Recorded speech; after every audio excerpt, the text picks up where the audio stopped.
Councillor Thanos. Chair, I'm going to start what I have to say by an extremely symbolic gesture. It's going to be a gesture that we all recognise in these chambers because we start every single meeting making this symbolic gesture. We meet today on the lands of the Cadigal people and acknowledge the struggles that they have endured and celebrate their ongoing survival and achievements in today's society. That symbol is something that we start every meeting with in these chambers. I'd also like to remind my Labor councillors a very powerful symbol that all of them said was extremely necessary and of fundamental importance to Australian society, and that is when Kevin Rudd apologised to the Indigenous communities of this country, symbolically, right, symbolically he apologised to the people, Indigenous peoples of this country for the wrongs that they had endured. So please do not try and sell me the story that symbolism is not important. Symbolism is powerful and symbolism inspires. And there is a very, very long list of free peoples today who are freed because it started off with symbolism, poetry and literature.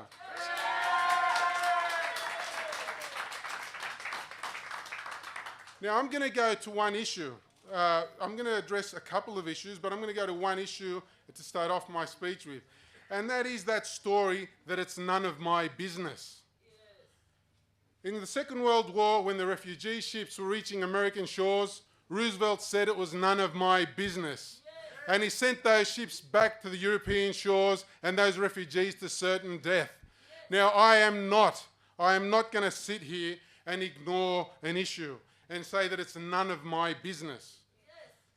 In order to understand the local relevance of the matter before Marrickville, one needs to understand the context in which the issue comes before us. Marrickville Council has made two prior decisions that are relevant to today's matter. The first is that Marrickville has already in place a decision that affects its procurement practices in relation to Myanmar, formerly known as Burma. This decision was made before I was elected to council and has been in effect for 12 years.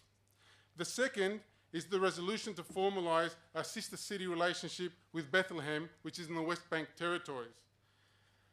This issue has been distorted by comments made in the course of the recent state election and the media.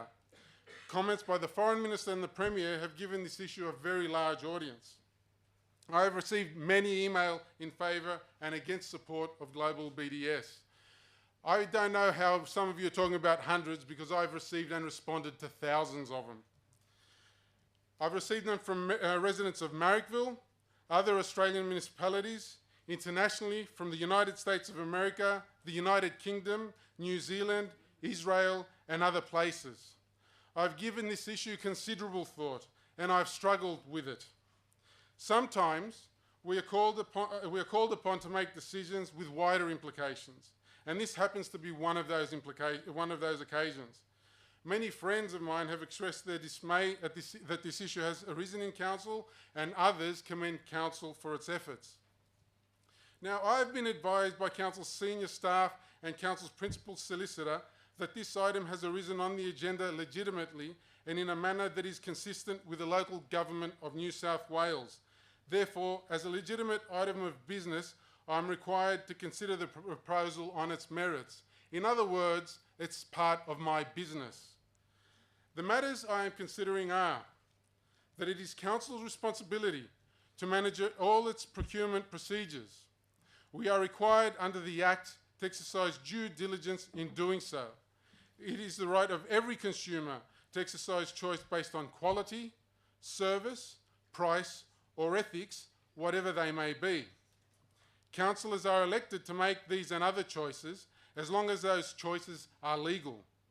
If the federal and state government wish to prescribe the way in which councils procure goods and services, then they should do so by amending the relevant sections in the Act.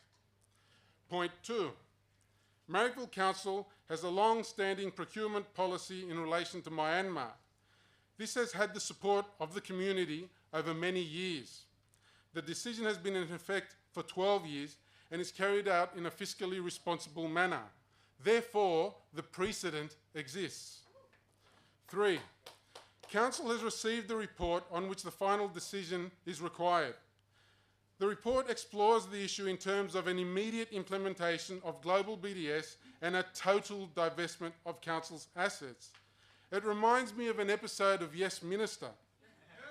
The report gives little attention to a gradual or partial implementation in the spirit of Council's procurement policy as with Myanmar.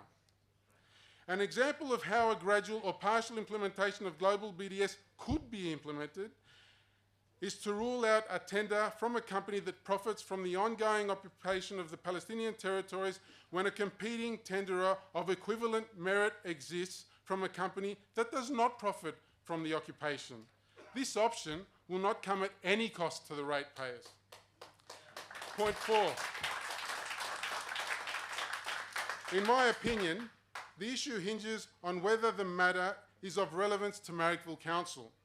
Marrickville Council adopted a sister city relationship with Bethlehem, which is in the territories occupied by Israel. The decision was carried 11 in favour, and I was the only councillor opposed, based on the view that we already had a large unfunded sister cities program and that the implications of an agreement with Bethlehem were quite controversial.